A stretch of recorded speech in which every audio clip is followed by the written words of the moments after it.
नमस्कार। ये रामायण कथा पूरी तरह से श्रीमद् वाल्मीकि रामायण के ऊपर आधारित है। यदि आप इसका निरंतर श्रवण करते रहना चाहते हैं तो इस चैनल को सब्सक्राइब ज़रूर कर लें और आगे आने वाले सभी पॉडकास्ट के नोटिफिकेशन के लिए बेल आइकन को भी ज़रूर से प्रेस कर दें। अब हम सुनेंगे 9वां सर्ग, सीता का श्री राम से निरपराध प्राणियों को न मारने और अहिंसा धर्म का पालन करने के लिए अनुरोध। सुतीक्ष्ण की आज्ञा लेकर वन की ओर प्रस्थित हुए अपने स्वामी रघुकुल नंदन श्री राम से सीता ने स्नेह भरी मनोहर वाणी में इस प्रकार कहा। आर्यपुत्र, यद्यपि आप महान पुरुष हैं तथापि अत्यंत सूक्ष्म विधि से विचार करने पर आप अधर्म को प्राप्त हो रहे हैं।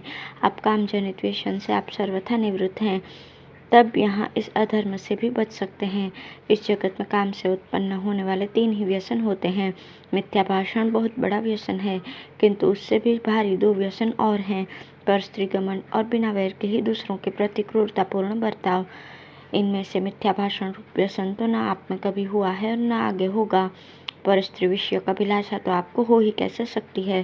धर्म का नाश करने वाली ये कुत्सित इच्छा न आपके मन में कभी हुई थी, न है और न भविष्य में कभी होने की संभावना है। यह दोष तो आपके मन में कभी उदित नहीं हुआ। आप सदा ही अपनी धर्म पत्नी में अनुरक्त रहने वाले, धर्मनिष्ठ, सत्य प्रतिज्ञ तथा पिता की आज्ञा का पालन करने वाले हैं। आप में धर्म और सत्य दोनों की स्थिति है। आप में ही सब कुछ प्रतिष्ठित है। जो लोग जितेंद्रिय हैं वे सदा सत्य और धर्म को पूर्ण रूप से धारण कर सकते हैं। सुखदर्शी, आपकी जितेंद्रियता को मैं अच्छी तरह जानती हूँ, परंतु दूसरों के प्राणों की हिंसा रूप जो ये तीसरा भयंकर दोष है, उसे लोग मोहवश बिना वैर विरोध के भी किया करते हैं। वही दोष आपके सामने भी उपस्थित है। आपने दंडकारण्य निवासी ऋषियों की रक्षा के लिए युद्ध में राक्षसों का वध करने की प्रतिज्ञा की है। इसी के लिए आप भाई के साथ धनुष बाण लेकर दंडकारण्य के नाम से विख्यात वन की ओर प्रस्थित हुए हैं। अतः आपको इस घोर कर्म के लिए प्रस्थित हुआ देख मेरा चित्त चिंता से व्याकुल हो उठा है। आपके प्रतिज्ञा पालन रूप व्रत का विचार करके मैं सदा यही सोचती रहती हूँ कि कैसे आपका कल्याण हो। वीर, मुझे इस समय आपका दंडकारण्य में जाना उचित नहीं लगता। इसका क्या कारण है ये बता रही हूँ, आप मेरे मुख से सुनिए। आप हाथ में धनुष बाण लेकर अपने भाई के साथ वन में आए हैं। संभव है समस्त वनचारी राक्षसों को देखकर कदाचित आप उनके प्रति अपने बाणों का प्रयोग कर बैठें। जैसे आग के समीप रखे हुए ईंधन उसके तेज रूप बल को अत्यंत उद्दीप्त कर देते हैं, उसी प्रकार जहाँ क्षत्रियों के पास धनुष हो तो वो उनके बल और प्रताप को उद्बोधित कर देता है। पूर्व काल की बात है, किसी पवित्र वन में जहाँ मृग और पक्षी बड़े आनंद से रहते थे, एक सत्यवादी एवं परम तपस्वी निवास करते थे। उन्हीं की तपस्या में विघ्न डालने के लिए सचिपति इंद्र किसी योद्धा का रूप धारण करके हाथ में तलवार लिए एक दिन उनके आश्रम पर आए। उन्होंने मुनि के आश्रम में अपना उत्तम खड्ग रख दिया। पवित्र तपस्या में लगे हुए मुनि को धरोहर के रूप में वो खड्ग दे दिया। उस शस्त्र को पाकर मुनि उस धरोहर की रक्षा में लग गए। वे अपने विश्वास की रक्षा के लिए वन में विचरते समय भी उसे साथ रखते थे। धरोहर की रक्षा में तत्पर रहने वाले वे मुनि फल मूल लाने के लिए जहाँ कहीं भी जाते उस खड्ग को साथ लिए बिना नहीं जाते थे। तब भी जिनका धन था, उन मुनि ने प्रतिदिन शस्त्र ढोते रहने के कारण क्रमशः तपस्या का निश्चय छोड़कर अपनी बुद्धि को क्रूरतापूर्ण बना लिया। फिर तो अधर्म ने उन्हें आकृष्ट कर लिया। वे मुनि प्रमादवश रौद्र कर्मों में तत्पर हो गए और उस शस्त्र के सहवास से उन्हें नरक में जाना पड़ा। इस प्रकार शस्त्र का संयोग होने के कारण पूर्व काल में उन तपस्वी मुनि को ऐसी दुर्दशा भोगनी पड़ी। जैसे आग का संयोग ईंधनों को जलाने का कारण होता है, उसी प्रकार शस्त्रों का संयोग शस्त्रधारी के हृदय में विकार का उत्पादक कहा गया है। मेरे मन में आपके प्रति जो स्नेह और विशेष आदर है, उसके कारण मैं आपको उस प्राचीन घटना की याद दिलाती हूँ तथा ये शिक्षा भी देती हूँ कि आपको धनुष लेकर किसी प्रकार बिना वैर के ही दंडकारण्यवासी राक्षसों के वध का विचार नहीं करना चाहिए। बिना अपराध के ही किसी को मारना संसार के लोग उचित नहीं समझते। अपने मन और इंद्रियों को वश में रखने वाले क्षत्रिय वीरों के लिए वन में धनुष धारण करने का इतना ही प्रयोजन है कि वे संकट में पड़े हुए प्राणियों की रक्षा करें। कहाँ शस्त्र धारण और कहाँ वनवास, कहाँ क्षत्रिय का हिंसामय कठोर धर्म और कहाँ सब प्राणियों पर दया करना रूप तप, ये परस्पर विरुद्ध जान पड़ते हैं। अतः हम लोगों को देश धर्म का ही आदर करना चाहिए। केवल शस्त्र का सेवन करने से मनुष्य की बुद्धि कृपण पुरुषों के समान कलुषित हो जाती है। अतः आप अयोध्या में चलने पर ही पुनः क्षात्र धर्म का अनुष्ठान कीजिएगा। राज्य त्याग कर वन में आ जाने पर यदि आप मुनिवृत्ति से ही रहे तो इससे मेरी सास और ससुर को अक्षय प्रसन्नता होगी। धर्म से अर्थ प्राप्त होता है, धर्म से सुख का उदय होता है और धर्म से ही मनुष्य सब कुछ पा लेता है। इस संसार में धर्म ही सार है। चतुर मनुष्य भिन्न भिन्न वानप्रस्थोचित नियमों के द्वारा अपने शरीर को क्षीण करके यत्नपूर्वक धर्म का संपादन करते हैं, क्योंकि सुखदायक साधन के सुख से हेतुभूत धर्म की प्राप्ति नहीं होती।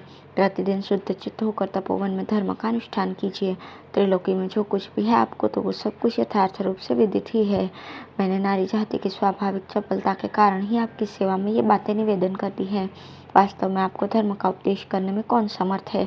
आप इस विषय में अपने अनुज के साथ बुद्धिपूर्वक विचार कर लें, फिर आपको जो उचित लगे उसे ही शीघ्रतापूर्वक करें।